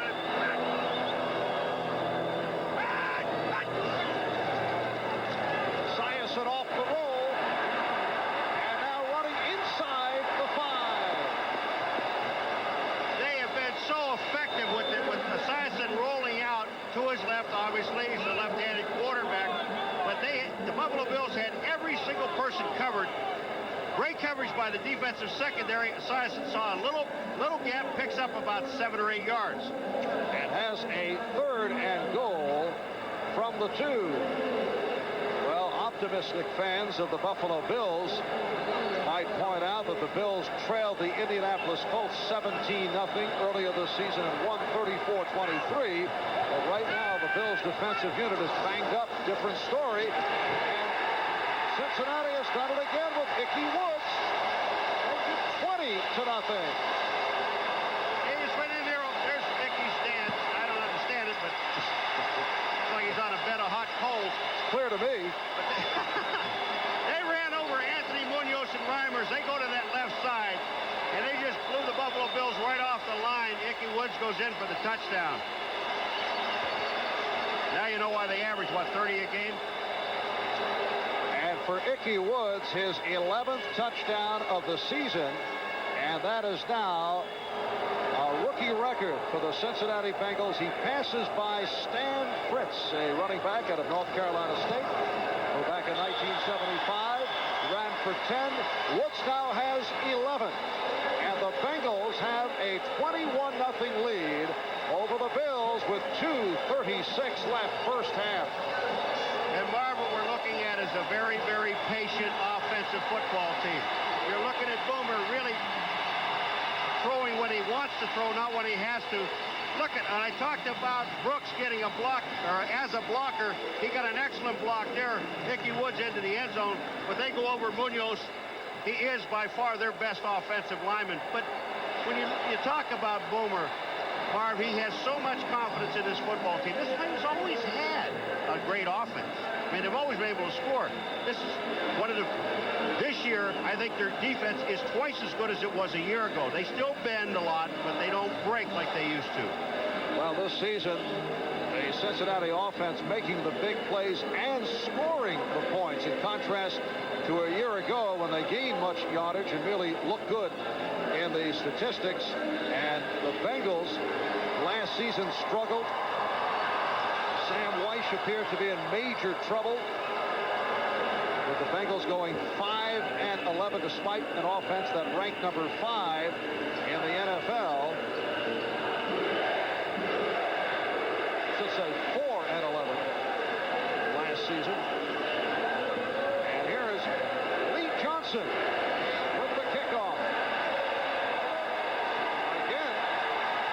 terrific kick. And they'll stay right there. So it will come out to the 20-yard line, and Jim Kelly once again will have to start from deep in his territory. And here is a situation that really Kelly and the offense did not face it that much this year. They now have to make something happen. Offensively, they have to make something happen. Because the defense today, they're just not here yet. Cleveland and Washington still no score. Chicago with that 7-0 lead on Green Bay. A win for Chicago clinches at least a wild card berth. First down from the 20. Kelly able to complete. They give him the short dump-off pass. Ronnie Harmon on the reception for a first down at the 30-yard line. And we have 2:14 remaining. Buffalo in a hurry-up, trying to get off another play before the 2-minute warning. And Kelly going sideline. And let's see what the call is. It is a completed pass by Chris Burkett. Ricky Dixon on the coverage. They moved the chains. Now the clock stopped with 2:04 left in the half. People you look at this stuff with the hurry-up offense, and you say, well, why didn't you do that when you came out of the tunnel? Start it that way. This doesn't work that way. You go with your basic offense. Now you're going from the shotgun hurry-up, and he loves to just throw little short passes to Harmon. Kelly 5 for 9, 54 yards. Handoff to Riddick. And he runs it out. And that will stop the clock with 2 minutes left in this first half. Cincinnati over Buffalo, 21-0. Just under 2 minutes remaining in this first half. Second down and 4, and the first down is picked up as Kelly is able to complete again to Riddick. Barker on the stop. The Bills in the hurry-up offense. They have a first down at the Cincinnati 42-yard line. And here's Kelly with the time, and again he has Riddick. Timeout, Buffalo. Timeout called by the Bills. Some pushing and shoving between Bengals and Bills. Riddick involved with the timeout. Will step away. 1:35 left in the half. And in this hurry-up offense drive by the Buffalo Bills, Jim Kelly now 4 for 4 on this particular drive. Overall 7 for 11, 73 yards. He comes in as the second-rated passer in the AFC behind Boomer Esiason. 60-year-old head coach Marv Levy. Paul, like yourself, has his master's in English history from Harvard. Mine's in French. Yes. Phi Beta Kappa, graduate of Coe College. Second down, 3 from the 35. Another first down for the Bills. And the same target is Rob Riddick. They're not even covering Riddick coming out of the backfield. And you've got to know that that's the guy that he likes to throw to. They're trying to play him with a linebacker, and that's not going to work. First down at the 25. And Kelly getting it away for Harmon. And Harmon reaching out short of the goal line, but it will set a first and goal. Ray Horton with a touchdown saving tackle. This is an excellent drive because all Kelly did was pick, little drop shots all over the field, and then go for the bomb in the corner to Ronnie Harmon. Horton just can't stay with him. Harmon actually had to wait on the ball. The question is now, did the ball get over the line, or was he out of bounds? He was out of bounds before he had a chance. He did get the ball over the goal line, but he was out of bounds when he did it. Leonard Burton, number 61, reporting in as a tackle eligible. It's first and goal at the 1. Excellent drive engineered by Kelly, for the most part going with Riddick out of the backfield. There's a better angle of it, but it's an angle of the ball going over the goal line. But on this one here, you're going to see that Ronnie Harmon is definitely out of bounds now before he reaches the ball over. They are adjusting the 30-second clock, and the reason for the official timeout. Carl Byram has come in now in the Buffalo backfield. It's really deceiving because right there you see the ball is over the goal line and it looks like it, but when you look at the other angle before he put his arm out, he was definitely out of bounds. Now, timeout called by Buffalo. You know, if you look at 10, 12 angles, that's why the whole instant replay situation to me is a farce. Because it depends what angle you look at it, and you could make 6 different interpretations off the replays that we just saw. Timeout has been called with 1:11 remaining. 30-second clock in this first half, and they are still adjusting the 30 seconds. To get it to 8 seconds. 30-second clock is correct at 30. No, it's not correct. Way to go, Bob. Bob Ackerman. He got it straight. All right, here's another replay. I think our producer, Kenny Edmondson, wants to show it to everybody.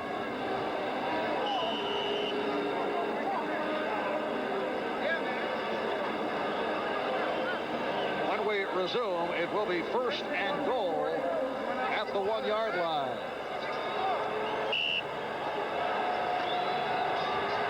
There will be some changes made in the offense of Buffalo and their defense at halftime. You can be assured of that. Riddick and Byram are the running backs. Metzelar's in motion. It is Riddick. Touchdown, Buffalo. Rob Riddick, very instrumental on this Buffalo Bills drive. Gets the Bills on the board with 1:07 remaining first half. They ran over Joe Devlin and also Tim Vogler on that right-hand side.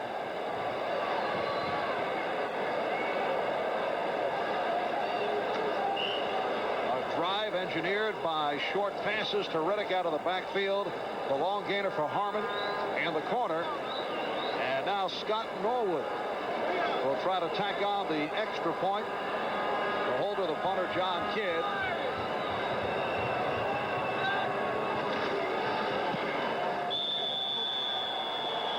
Cincinnati now leading Buffalo by the score of 21-7. Congratulations to Rob Riddick in his 6th season out of Millersville State in Pennsylvania. That touchdown is so important to the Buffalo Bills because 2 things happened. One, they scored 7 points. The other thing is they proved that they can move the ball on the Cincinnati Bengals, which they hadn't been doing all day long. And that gives them the confidence to go back in. I said, wait a minute, we get 7, we can catch these guys at 21. All we have to do is make the adjustments on our defense and slow this team down. And this team has been depending on their defense all year long. 8 plays, 80 yards within the drive. Kelly 6 for 6. And they did it within 1:29. The only problem is you give the ball back to the Cincinnati Bengals with 2 timeouts and 1:07 to go with Boomer, and I'd be surprised if they sit on it. And for Scott Norwood, that was his 67th consecutive extra point, and that is a Buffalo Bills club record. Pete Vogelak passed by, you remember, your Peter, I played old the same teammate. game with Peter. Pete Vogelak did it back in 64 and 65. There goes Burton, 61, gets an excellent block, and Byram goes up in there and gets a great block by the fullback, but Rob Riddick in there. They went off of Devlin and went off that side where the meat is. Wait a moment, Paul. Was the Buffalo kicking tandem in those days Vogelak and McGuire? Yes, indeed. Very good one, too, as a matter of fact. Yes. I'm not laughing at you, Paul. I know you are. Just at the modesty involved. We were excellent. 21-7, Cincinnati in front. And this is Stanford Jennings, rather Ira Hillary on the return.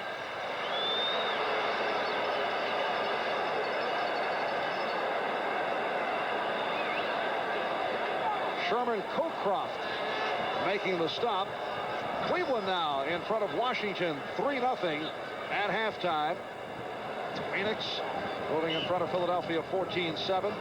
The Jets over Miami in the second quarter 17-7. Things opening up 13-7 Pittsburgh. Atlanta now 10-0 over Tampa Bay. First down at the 32.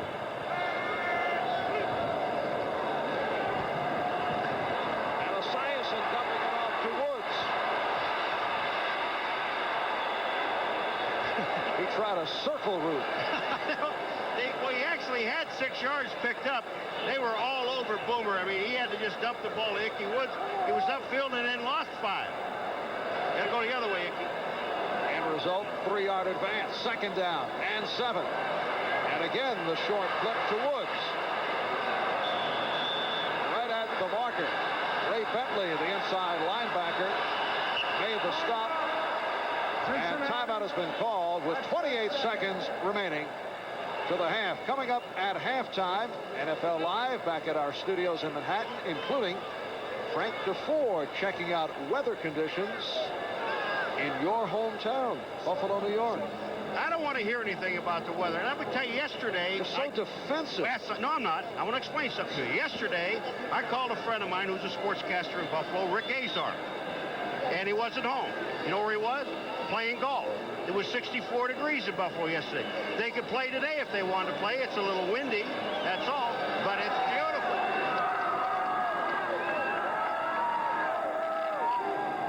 This guy's just escaped from somewhere, didn't he? And here in Cincinnati, mild conditions, temperature in the 50s. They did expect snow. Now they say it may come tomorrow. It has been raining from time to time, but I think we're fortunate in what has taken place here. And it's warmer in Buffalo today than it is here in Cincinnati. Let me get that in also. First down at the 42 with 28 seconds remaining in the half. And Esiason again with a dump off to Woods. Clock is running. Cincinnati does have one timeout remaining. Trying to get to the sideline to stop the clock. Now the clock is stopped. 10 seconds left in the half. And when we resume, it will be a third down and about 4, but only 10 seconds left in the half. What a half for Icky Woods. 88 yards on the ground, 28 yards receiving. Boomer Esiason in the first half is 9 for 12, 109 yards, and he has mixed the plays up so effectively. 4 wide receivers in the game. And Boomer goes to the center of the field. The time has run out off that reception by Ira Hillary. It goes for 31 yards, but that will do it. So at halftime, the Cincinnati Bengals dominating the Buffalo Bills. They lead 21-7. NFL Live halftime activities will continue after these. Bengals and Bills. This one stands 21-7 in favor of Cincinnati. And let's take a look at some of the highlights from Riverfront Stadium. Sam Weich knows he has a potent offense, so he elects to gamble. 4th and goal from the 1-yard line after a long opening drive, but Scott Radisek and Cornelius Bennett combined to stop Icky Woods. But the Bengal frustration doesn't last long. They force the Bills to punt. They get the ball in Buffalo territory. James Brooks goes in from 3 yards out. It's 7-0. Brooks would score again in the second quarter as Weich's team was rolling once more.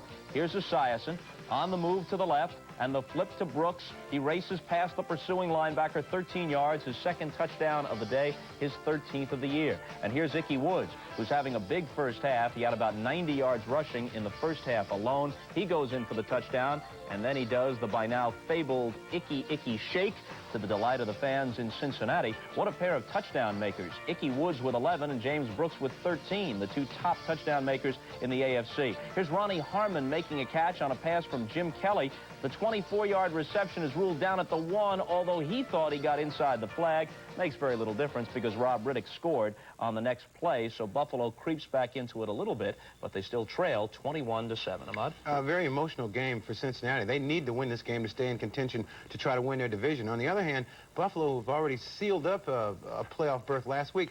They go into it more businesslike, but even though Cincinnati dominated the first half, they still only trailed by 14 points. I think they can get back into it. Of course, the thing Buffalo wants to make sure about, in addition to wanting to win the game, because Cincinnati is a possible playoff opponent, so you like to establish something psychologically, home field advantage. They've got the inside track, but it's not secure yet. They really do. And the thing is, a loss here really might light a fire on them. If you clinch a championship as early as they have, or the playoffs as early as they have, you need, a loss here is not so bad. Not so bad because they can bring it back together in the last 3 weeks of the season. a loss would be a bad thing for either the Browns or the Redskins. The Browns are 7-5, the Redskins 6-6. Each has just a .500 record within their conference, so they're not in good shape for tiebreakers when it comes to a wild card possibility. So each has to think about winning their remaining games, and it's the Browns with a 3-0 lead, halftime at RFK. They've really controlled the game more than the score indicates, but 4 sacks by the Redskins against Bernie Kosar have helped to hold the score down.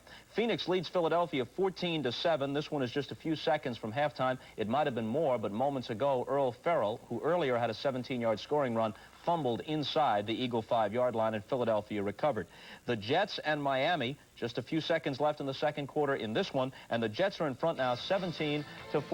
Ken O'Brien, usually the regular quarterback, not starting, ineffective of late, replaced by the veteran Pat Ryan. And he'll hit another veteran, Wesley Walker, who's been sort of a forgotten man in the Jet attack this year, but Walker's touchdown on the 8-yard reception makes it 7-0. Don Shula's team down, and they haven't won at the Meadowlands since 1984. Marino gets them even with this 10-yarder to Fred Banks. Banks with the reception over the defensive John Booty. But back comes Pat Ryan. It'll be Mickey Schuler, the tight end, who makes the catch off this little flip. Good for 14 yards and the 14-7 lead. After a Pat Leahy field goal widened it to 17-7. Here's Marino. Fred Banks, the target once again. It's a beauty. He hauls it in for 37 yards. 17-14, the Jets in front. Now elsewhere, Chicago's playing at home against Green Bay. Mike Tomczak was hurt late in the second quarter, hit by Timothy Harris of the Packers. Possible shoulder separation, so they're down to their third quarterback. Jim Harbaugh is in. Neil Anderson's 1-yard scoring run in the first quarter, the only TD of the day, 7-0 Bears. Pittsburgh and Kansas City, the game some of you are watching. Merrill Hodges' 10-yard scoring run toward the end of the half gives Pittsburgh the lead at 13-7. You might have heard the story on the pregame show about Paul Palmer, the versatile running back who leads the Chiefs in rushing at this point. Frank Gans, the Chiefs head coach, suspended him for what was termed conduct detrimental to the club. The only update we've been able to receive is that the violation is of team rules rather than league rules. Beyond that, they won't specify. Palmer was sent home to Kansas City before the game today at Three Rivers. Tampa Bay playing in a rainstorm at Atlanta, and the 3-9 Bucks trail the 4-8 Falcons 10-0 early in the third quarter. The Buccaneers have been plagued by miscues in the rain. Andre Bruce intercepted Vinny Testaverde. 29th time Testaverde has been picked off this year, easily the highest figure in the league. They've also had a field goal attempt blocked, and they've been guilty of a fumble. Frank DeFord joins us with his halftime feature when we roll on right after these messages. Welcome back to NFL Live. At 11-1, the Buffalo Bills have the NFL's best record. They've already clinched in the AFC East, and if they win today in Cincinnati, or for that matter, pick up a game anywhere along the line between now and the end of the regular season, they will also secure for themselves the home field advantage throughout the AFC playoffs. Now, this has a lot of people talking about the weather in Buffalo in late December and early January. To answer all your questions now, we go to Frank DeFord at the NBC Sports Weather Center. That's right, Bob. Everybody in football has lost all interest in scouting reports. All they care about is weather reports for Buffalo in January. All right, grown-ups, let's get it straight. First, where exactly is Buffalo? Americans, as we know, are not real strong on geography. Our survey asked 100 typical football fans where Buffalo is, and the number one answer is the North Pole. But that is not correct. Here is Buffalo, and this is Lake Erie. This is not the Arctic Ocean. And no, Buffalo is no day at the beach, but in January, at playoff time among NFL cities, Chicago, Green Bay, Minneapolis, and Detroit are all colder than Buffalo, and tropical spots like Denver, Kansas City, Pittsburgh, and Boston are only marginally warmer than Buffalo. Now, on the other hand, yes, it is very liable to snow in Buffalo. And let me show you why. Pay attention, sports fans. When the winds blow down from Canada, they lift moisture off of Lake Erie, they float across, and then when the clouds hit the land, the air is colder, the moisture turns to snow, and it does. And that's why it snows a lot in Buffalo, although the truth is that most of the heavy snow goes south of Buffalo or goes way over here to Syracuse where it really snows. Tell climatologists like Dan Deerdorf and Bob Trumpy and Bill Murray that heavy snow in the Buffalo area does not mean heavy snow at the Buffalo football stadium. Okay? Got it. Now, what Buffalo suffers worse than snow are some other strange weather patterns. Here's your satellite map again, and you can see that Buffalo must endure low-blow fronts that blow up from the south from the Sun Belt. You've heard of racists and sexists. People who move to the Sun Belt can't stand snow and automatically become very boring snowist, and they send gales of low blows up to Buffalo all the time. Buffalo also has high-pressure cheap shots, which blow in from bad comedians, mostly in New York, Las Vegas, and Los Angeles. The low-blow fronts and the cheap shot gusts are much more damaging to Buffalo weather than the snow is. Now, my advice to Buffalo, be proud of your snow. Exaggerate your snow. I especially like the guy I met in the Buffalo airport Tuesday. He said, "Hey, how do you like our weather?" I said, "Gee, it's nice. It was almost 50 degrees. The sun was shining." Right away, he got mad. He growled. He says, "Yeah, well, wait till January." That's the spirit. Hey, Buffalo, scare those teams from down south. I don't think some of those teams, especially like the Los Angeles Rams, have ever won a playoff game north of the Tropic of Capricorn. And don't any of you out there ever forget this. Every year, where is the worst football game in the NFL played? I'll show you. Here, and here, and here, and here, and probably this year for sure, here. It's called the Super Bowl. And the weather is lovely, and it's sweetie pie, and there's no snow, and the final score is 52-8 every year. You can have those cosmetic fairyland games. They may be comfortable, but give me a real place, like Buffalo, with real weather, maybe even real snow, and maybe then we'll finally get a real football game. Beating Buffalo at halftime by the score of 21-7, and the Bills have other problems aside from the fact that